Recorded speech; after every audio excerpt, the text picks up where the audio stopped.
Hello there, welcome to My First Time, a gaming podcast where we jump into the gaming history of some of your favourite people in the world of video games. Today we have Mollie, otherwise known as the EnglishSimmer, and whether you're watching on YouTube or listening on the podcast app of your choice, make sure to leave us some love. So, I'm going to get the ball rolling by asking you, what was your first time? My first time was when I was 6 years old. My brother came home with his friend's copy of The Sims, which they had never played. And he was like, I thought we could play it. And it was such an old school PC. So we had to wait so long for it to install and load. And I absolutely just fell in love with the game. I think I started off the way everyone tends to with The Sims, creating yourself and your family and your crush at the time and getting married and having babies. And then things just got weird from there. That tends to be how it goes. But Sims, you always start off with good intentions and it quickly sort of just devolves absolutely. Into odd things. So was this Sims 1 was the first one? Yes, so it was the original The Sims 1. I had seen loads of adverts about it and things like that, and I always grew up playing games with my brothers. We had Nintendos in the house. We were really lucky. Our mum absolutely spoiled us, and we had every version of the Game Boys growing up. And then The Sims came out, and I had never really played on a PC before. I didn't even know it was really possible. And then with The Sims, obviously we installed that, and that's where the love began, really. I suppose asking someone who calls themselves the EnglishSimmer what their favourite game of all time is might be daft, but I imagine there's a fair few Sims games, and it could be The Herbs, it could be anything. I did love The Herbs. That was great. Which Sims would you say is your favourite one? Oh, I think I probably will get death threats if I don't say The Sims 2. The Sims 2, The Sims 1 was the original, and I played that so many times over, but The Sims 2 just seemed to be where my love really grew for The Sims. I think I played it so frequently throughout the summer. My mum would be like, Mollie, tea's ready, or please just leave the house and go outside and get some fresh air. And I'd be like, I can't, my Sims need me. I don't want to leave them. So I would say The Sims 2 is definitely probably the most I have the most hours in, and I still go back to it even now. What do you think makes you keep going back to it? I love the drama of The Sims 2. I am a very dramatic person. In all of my storylines, I like to add a little bit of drama, and The Sims 2 just had that from the get-go. With all the pre-made Sims and everything, they just had these intense backstories and people having affairs and people getting abducted by aliens. It was bizarre, but it was so incredible. I remember there was a Romeo and Juliet storyline between these two families who lived on different sides of the towns, and the teenagers were in love with one another, and that was one of my favorite families to play. Sending them off to university and just having them fall madly in love with each other. I suppose some people forget that The Sims isn't just a building up a home sort of thing. It has all these stories and all this drama. Yeah, absolutely. As well. And what do you think is what makes you keep coming back to The Sims in general all the time? I get asked this quite a lot, and I think it's great because even if you get bored with one specific storyline that you're telling or one specific family. I know people out there do legacies, which is pretty much generations upon generations of the same family. I don't know how they do that because I get to third or fourth generation and I'm just I don't really care about you anymore. I want to spice things up, and you can always just start a new game. Yeah. And even if your Sims pass away, you can always have them kind of pass the torch to their kids. And I just think there's so many stories to tell that you can never really get bored with it. As long as you have an imagination, you have a story to tell in The Sims. Seeing as you brought up Sims passing away, I think an iconic moment of any Sims player is the first time one of their Sims dies. Absolutely. Was this an accident, or did you do it on purpose? Mine, I can't even remember the first time probably one of them passed away. I think it was just an accident. I think it probably was just old age. Yeah. I remember in The Sims 1 when Superstar came out, I had this sim that I tried to create Britney Spears, but I was really young at the time and I misspelled it. So she was called Brinty Spears. And she was one of my favorite sims I've ever played. So she was this mega famous singer celebrity. And then I think I also sent her into like the magic realm quite a lot, and she just happened to die of old age, and I was so heartbroken because she was the sim that I had put so much effort into to try and make her become this mega celebrity. And Brittany will always live on in my heart. Oh, I do love when a typo just leads to just like a cult figure. That's the thing. I genuinely wiped it from my brain, and then someone was like, who's your favorite sim you've ever played? And I think a lot of people were expecting me to say like a generational family or someone that I've played on the channel, and it was just like Brinty Spears from The Sims 1. And obviously, speaking about the channel, I suppose, can you remember the first video you made for it? Is it still on the YouTube channel? It is. I wasn't like any other YouTuber in the world, and I just dove straight into a Let's Play, and it turned out to be, I think, a 30 to 40 part Let's Play. Most people will do like introduction videos, or they'll just kind of be messing around. I started my channel when I was 19 and I knew that I wanted to tell stories and I wanted to be a Let's Player. So I just dove straight in, and unfortunately I didn't want to private like the whole series. And for the first like 2 or 3 months, I just sounded like a tiny child with no confidence. So I really wish I hadn't have just dove straight in. Yeah. But I mean, I imagine you learned quite a bit from doing that, though. Like, what do you think was the main things? Like, do you ever watch it back now and cringe a bit, or do you watch it back now and think, oh wow, I've learned this much, sort of stuff? I definitely still cringe just because of the sound of my voice. And I remember I had like already quite a lot of friends in the community when I first started uploading, and I remember I was trying to get this guy into a career, and it was The Sims 3 late night. So I was trying to get him into a career, and she was like, Mollie, you do know that didn't come with late night, right? And I was like, what? Like, I thought this career like came with this expansion. That was the whole thing. I was playing it to show what came with the expansion. So I had to, like, in the 3rd episode, apologize profusely for being like a Sims noob and just absolutely ruining my storyline within the first 3 episodes. Were people outraged? Luckily not. I didn't have a big enough audience for people to be outraged. They were very nice. They were just like, hey, you should maybe change this. And obviously you talked about Brinty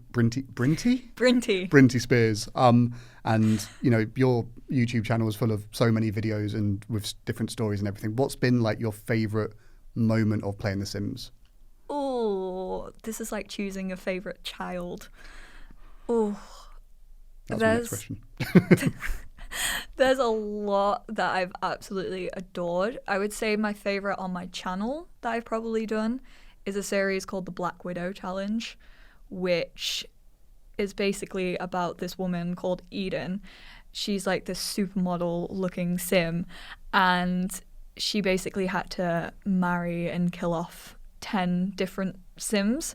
So I had her get married 10 times over, kill each of her husbands a different way, and basically reap the fortune of that. And it was so hectic. And every single husband she would get, she would change identity, and like she would completely change herself.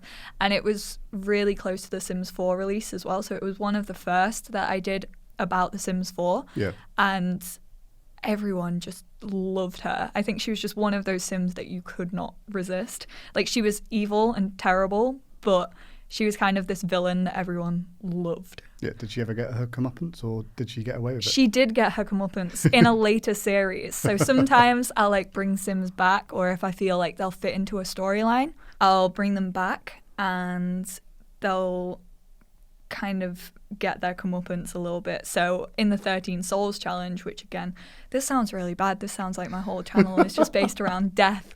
In the 13 Souls challenge, the 13 soul that we reaped was actually Eden's, because I was like, she needs to take her down. And then I also had like a battle royale of my most powerful Sims as well, which is basically a battle to the death between 2 sets of custom content that you can have for The Sims 4. So that was quite interesting to see. Speaking of custom content and mods, like, what's been like your favourite mod you've seen of The Sims? we could go into some dangerous territories here. I would have to say it's going to sound really boring, but there's like MC Command Center, which has always been a massive thing in The Sims. It basically just gives you so many options and it's really easy to use cheats on it. So I would say if anyone's looking for like the go-to mod, it's probably MC Command Center. But there are definitely there's like a murder toddler mod, which is quite interesting. Never played with it, but maybe I'll have to test it out.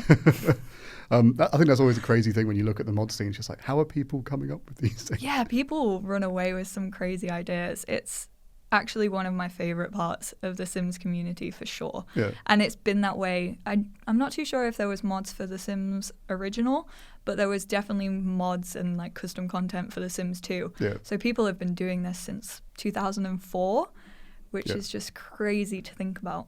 So I'm trying to think from the Sims one. I remember there was always the weird glitches, like you could take the ladder out of the pool sort of stuff. But I can't remember any mods for it. No, I can't really. There probably was. Yeah.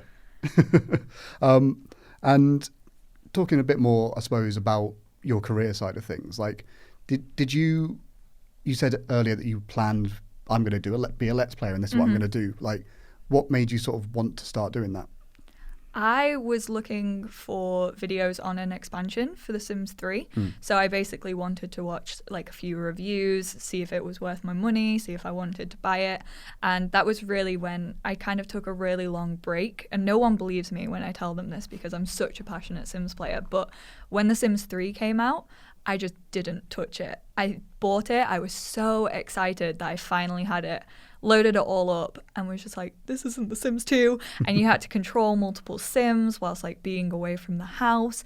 And I just could not like move from The Sims 2 to The Sims 3. Like it seemed to be a massive jump. And so I took a really long break and I was just playing Sims 2. And then when Island Paradise came out for The Sims 3, I was like, oh, this world looks really pretty. And I managed to find a couple of other Let's Players who were doing like these massive long series about The Sims 3, and I got really into them one summer and binge watched about 7 different series, and then decided when I went back to university that I actually wanted to delve into that world. But it took me a solid like 4 or 5 months to kind of really decide that is what I wanted to do. I had to go out, buy a PC, buy a microphone, get all my setup, and then that's how I decided to get into it. And obviously it's something that I imagine takes up quite a bit of your time. And I know I found in a previous interview you did, and I'm not sure how old it was, but you said you think you put in about 1,000 hours to Sims 4 back then? Yeah, I think it's about 2,000 now. Okay. And obviously that's just the Sims 4, right? Yeah, and also Origin has this weird glitch, I think, because I'm fairly sure it's probably more than that. But I think if you're playing in offline mode, it doesn't actually count your hours. Yeah. So I wouldn't like to hazard a guess at the actual amount of hours that I have. Yeah. But with live streaming 6 hours a week now, I would say it's probably jumped up. And do you think even if you weren't streaming, do you think you'd still play it a fair bit? Absolutely. I don't have as much time as I would like to just sit and play. Yeah. I used to do these things called current households, which basically, if I wanted to explore a new pack really in depth and take my time with it, instead of doing it on screen, I would take my time and go through it by myself and just like create crazy dramatic storylines, play with a few mods that you can't really get away with on YouTube or on Twitch, spice up the story a little bit. And I wish I'd still had enough time for those, but I tend to do them on stream now. If I'm doing a current household, I'll tend to stream it. And obviously with The Sims and doing all these challenges, and I know you've talked about you really like the Black Widow challenge. Would you say that is the favourite one you've done ever? Or is there something that you've done not on your channel that is probably your favourite one you've done? I've never actually played a challenge not on my channel. Okay. So we were actually talking yesterday on live stream, funnily enough. Everyone seems to think of me as like the evil simmer. So whenever a challenge comes up that people think I would like, I get so many mentions on Twitter. They're like, Mollie, you have to play through this. Like, you'd create such a good sim for this.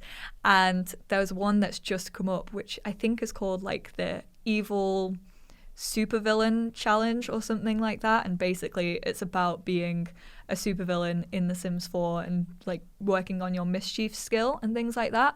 And I was like, this definitely sounds like a challenge that I would do. So I would say Black Widow is one of my favorites. I think that's probably the favorite challenge that I've done. So that's one everyone should go and watch, basically. Absolutely. And Asylum Challenge. Special shout out to the Asylum Challenge because I love that one as well. And the things that make The Sims like go on and on forever is obviously all the expansions, all the other things that get added on. From a purely nostalgic sort of like way about it, what is your favorite expansion? Whenever anyone asks me this, I'm always like, can I cheat a little bit? Can I give like one from each Sims? So for Sims 1, it was Making Magic. I just love the ridiculous of that. I mean, I can't really remember it. Like, Realm of Magic for The Sims 4 has now just come out. So everyone's like, can you compare? Like, can you tell us about The Sims 1, Making Magic, and then Realm of Magic? And honestly, my brain is so fuzzy when it comes to Sims 1 details. I actually need to try and find a way if I can install it on Windows 10, because I would love to go back and explore it and just get the nostalgic feel for it. But either Making Magic or Hot Date. I feel like Hot Date was like a little risky, and I definitely shouldn't have been playing it at 8 years old. What happened in Hot Date that made it so risky? It basically added like this downtown area to the game. So The Sims 1, you basically could only play in your neighborhood, and then each expansion tended to add a district. And so this added this downtown area, and you could go on like dates with your boyfriend and girlfriend, and you could like make out on benches and stuff. I can't remember if the woohoo vibrating bed came with Hot Date, but that was a favorite of mine, which definitely shouldn't have been as a child, but it was. And you don't really realize like how bad it was until you think back and you're like, there was a vibrating love heart bed in The Sims. I think I remember that.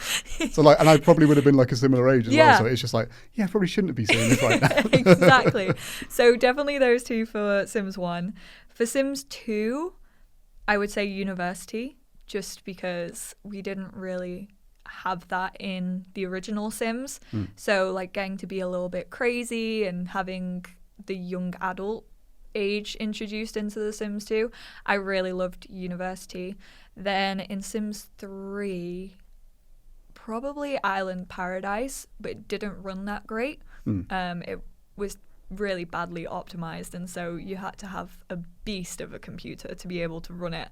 And if you went like more than 3 generations deep in that world, that was save gone bye-bye. But it was very pretty to look at. And then for Sims 4, I feel like I can't say because they're not all out yet. Like The Sims 4 is still going, but to this date, it's probably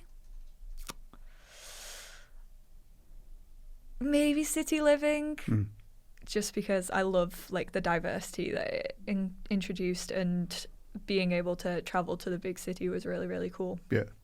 And I suppose obviously Sims 4 still not finished, lots still to happen to it.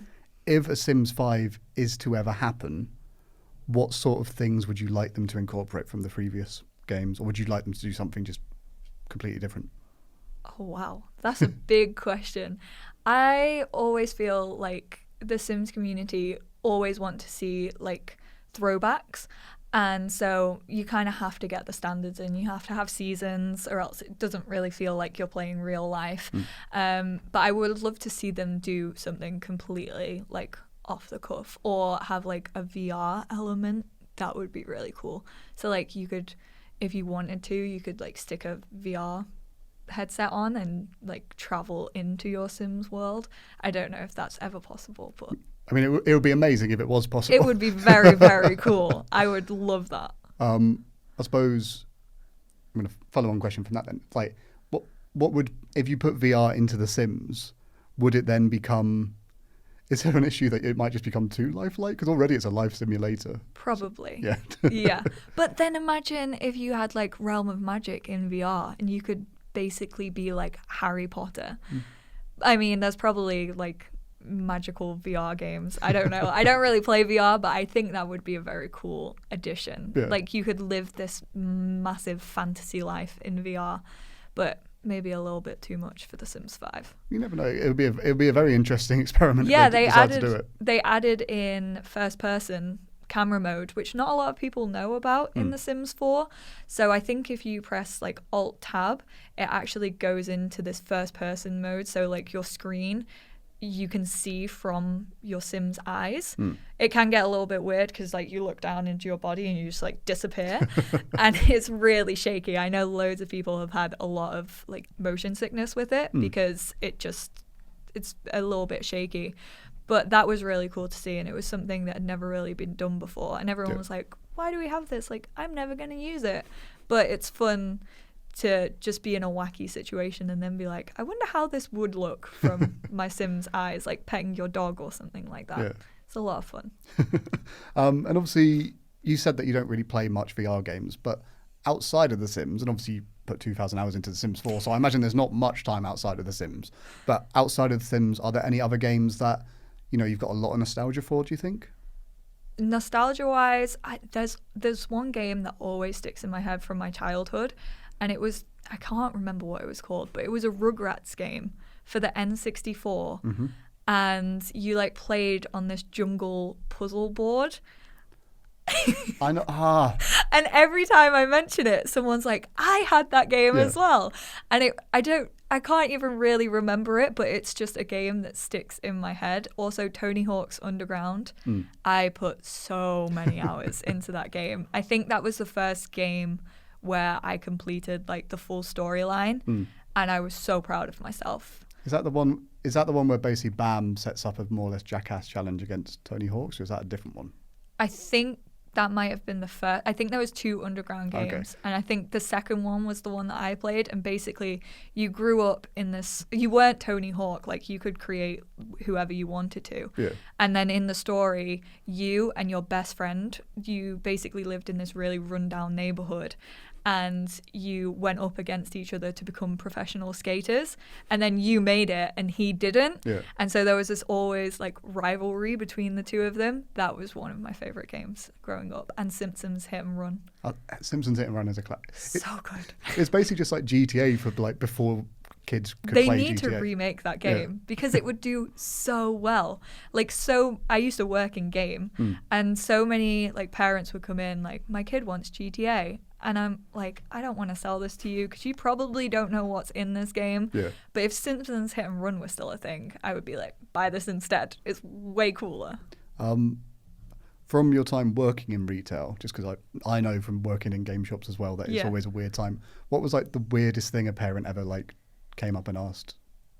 Someone asked if there was a game about ships, and it was so specific, and I was trying to think, and I was like, I don't think there are any games about ships that I can think of anyway, especially not for consoles these days. And she was like, oh, my son's just addicted to like boats and ships and stuff. I was like, there's like fishing simulator, but apart from that, I can't think of anything to do with ships or boating or anything like that. I like that that's the specific niche that their son had, though. It's just really like boats. Yeah. And that was like, it was the most interesting thing because I was like, this like 7-year-old kid just wants to play a game about boats. Like, there are so many other games out there, and the fact that you want to go for your passion, like, I believe in you. Because when I worked there, I was like the go-to Sims person. Like, any kid would come in and be like, I'm looking at The Sims. All my coworkers would just like get up and be like, Mollie, like, we need you to tell this person about The Sims. And I would talk for hours. So yeah, the fact that that kid was just like really chasing his passion, fully believed in him. Although, don't think there was any boat games available. And obviously you followed your passion with The Sims. So I suppose they could become the famous boat streamer or the English boater. The English boater. Yeah. Why isn't there a boat simulator? I know there's like there's definitely like Navy games or something like that. Maybe. But I suppose if maybe they didn't want to do like violent stuff, they just wanted to sail the seas. You said that you'd like to play the original Sims, but obviously it's just awkward finding a way to do it. Yeah. Is there an issue, especially with games like The Sims that are very much PC based, of them just getting like lost in time? Yeah, I would say The Sims probably is a little bit different because I feel like everyone has that nostalgia for The Sims. It seems whoever I come into contact with, they'll be like, oh, I used to love The Sims. Like when I tell them that this is my job, they're like, I used to love The Sims. I played it so frequently. And even if they've never played it, they've definitely heard about it. I feel like it was such like a 2000s nostalgic game. But there are so many like indie games out there and that do just get like lost in the sea because so many people are producing PC games these days. Yeah. So I feel like there is a lot, unless you kind of...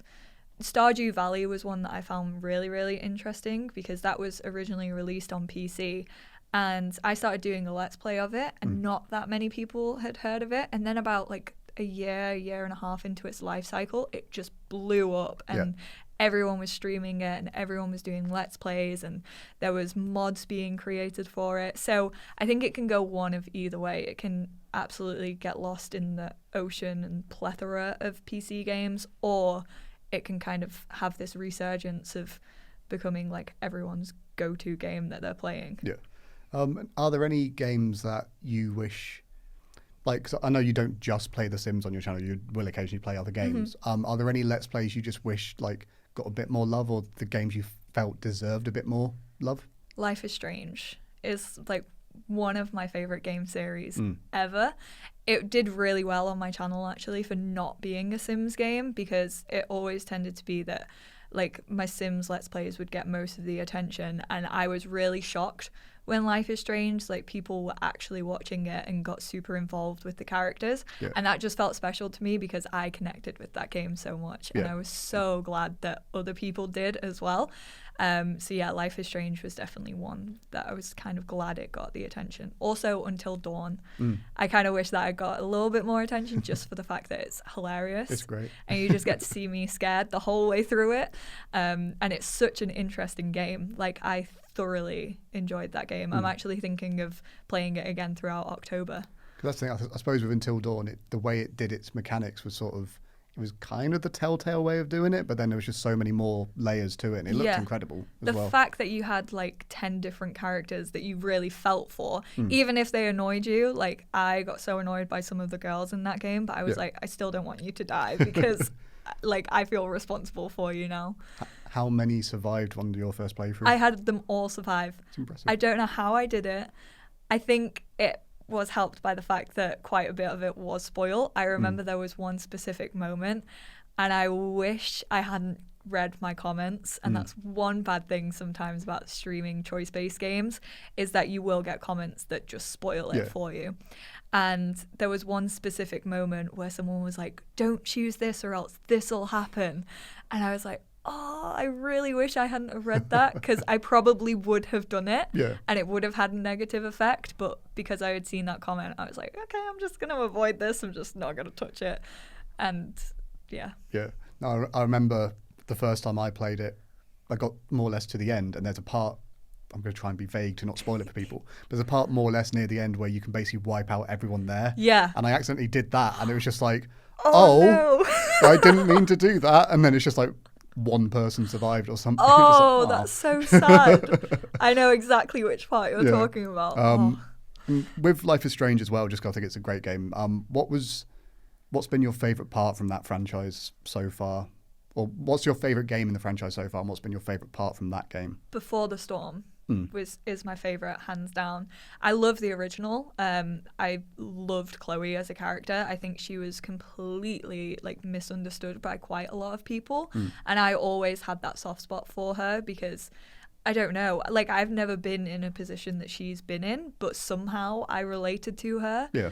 And I don't know how that happened. I think that's just the way they told her story. So when you obviously got to find out a little bit more about her and Rachel's dynamic, and that was just something super special. Seeing like the LGBT rep and her kind of coming to terms with it, and like just how special it was between the both of them. Favorite moment. I feel like I'm gonna spoil it, but I mean, it's been out 2 years. Yeah, had to be the kiss. Yeah. Like, had to be. I remember seeing that someone had made like a YouTuber's react to Amber Price kiss, and I was one of them, and I got so many comments on my video like, I saw you in this like reaction, and this is the best reaction I've seen, because it was literally just me squealing the entire time because I was so happy. And that's the thing, obviously, with Before the Storm, it's a case of you've had the entire story and know it's coming, and you're just then waiting for it to happen, so you can be like, obviously probably more dramatic than but it was a really sweet moment.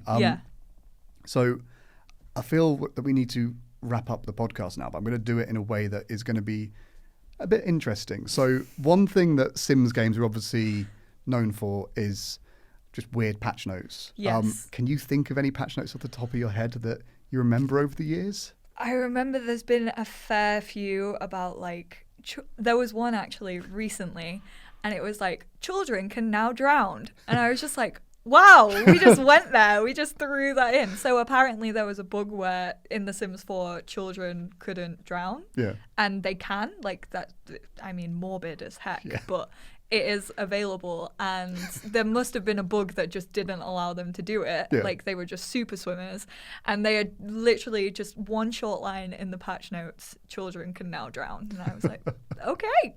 I mean, I'm glad it's fixed. I didn't know it was an issue, but I think that's like, I don't think anyone was calling for them to fix that issue. No, that's the thing. Like, I didn't even know it existed, and I've talked about like Sims deaths on my like channel is quite a big thing, but never the children, like too far. So I'm going to give you some basically things that are all official patch notes from various Sims games. And I just figured we could just talk through them together. So I'll go through one and then you go through one. I've just read the first one and I'm already laughing. So, patch note, reduce the urge for neat Sims to put away fire pits. Just picking up fire and just putting them straight into... don't even know where you'd put fire, to be fair. It doesn't really make sense. What do you do with that? How do they hold it? I have no idea. That's the thing. It's just like, and we'll never know because it's been patched away. Damn it. I wish I had tried that. So my first one is, toddlers can no longer get fleas. I mean, it's worrying that they were in a situation that they could get fleas, I guess. Right? Like, what? These poor children. One of this patch notes is very much relatable to me, which is Sims no longer have the rare chance of getting permanently stuck while socializing. Me. Yeah. That's so relatable. Sims who are on fire will no longer be forced to attend graduation before they can put themselves out. That's such a specific one. I want to know the person who had that happen to them. Yeah. Just be like, what's happening? Who reported that? My Sim has to graduate before they can put themselves out. Sims can no longer try for baby with the Grim Reaper. That shouldn't have been patched. No, that's the dream everyone wants. Yeah. Whenever you kill a Sim, you're like, can I romance the Grim Reaper? Like, is this possible? That should have stayed in. Should have stayed in. Fairy children will no longer stretch into adult size when using the talk to plant interaction. I don't even get why you would talk to plants in the first place, really. It gets your social up. Oh, does it? There you go. It does indeed. That's how out of the loop I am with The Sims, unfortunately. But this is a terrifying thing. In The Sims 3, toddlers and kids used to stretch up an awful lot. You would blow out your birthday candles and they become like Slender Man. And there are so many videos like on YouTube of people just being like, what the hell is happening?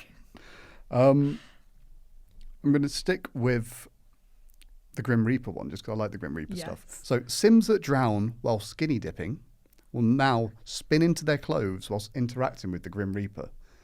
So I imagine they would just like be naked and the Grim Reaper would just take them away? Yeah, so there would be a blur. Yeah. Because all Sims is blurred. It's a teen game. But then how does that work? Because they're dead. So how can they spin? Maybe it's like an exorcist possession sort of What thing. But they died in the pool. Yeah. So they spin in the pool? Yeah. How does this happen? I wish I knew. I wish that wasn't patched out again.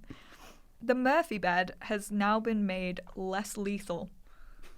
So that was a death in The Sims 3 University, where if you pulled down the Murphy bed, your sim could get trapped underneath.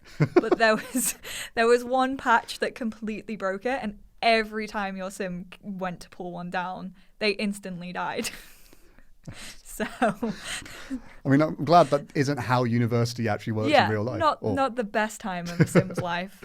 Okay, let's both go for one more. So pick whichever one you think is best. So I'm going to go with fixed an issue that caused Sims to leave their toddler inside a bar at closing time, which is just negligent parenting, really. That is. I have one that's kind of in the same vein. Baby Sims will no longer become stuck on a Sim's hand whilst driving a car. The world of the Sims is weird enough already, but then it's the case of like with glitches, it just becomes even better. I love glitches for the fact that it makes my gameplay so much more entertaining. Like if a glitch happens, my commentary will just go super excitable and I'll just like have to come up with a weird storyline to explain it. I'm just like, okay, what can I say to explain what is happening right now? What's been the best glitch that you've had, do you think?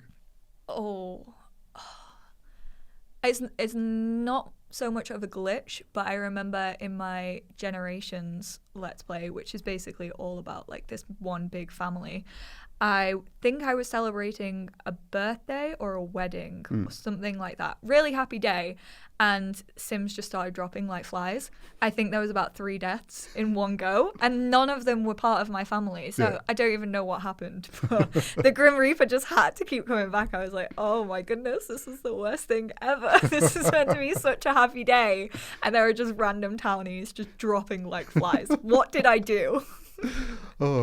And if people wanted to see that video or any others, what would be the best place for them to find you? So my YouTube is youtube.com/TheEnglishSimmer, and I also stream twice a week on twitch.tv/EnglishSimmer. Cool. And obviously, is there anything you'd like to say as a goodbye, do you think? Susu. I think that's hello. I can't remember. It could be like aloha, though. Yeah, I can't remember the goodbye for The Sims. I'm terrible in Simish. Maybe it so I'm works not the both one. ways. We'll say it does. But yes, until next time, make sure, obviously, if you've enjoyed the podcast, to leave a review or a like or, whatever you have to do to just give us some love. And thank you very much for listening. And thank you very much for being on. Thank you. I've had a lot of fun. Goodbye. Bye, guys.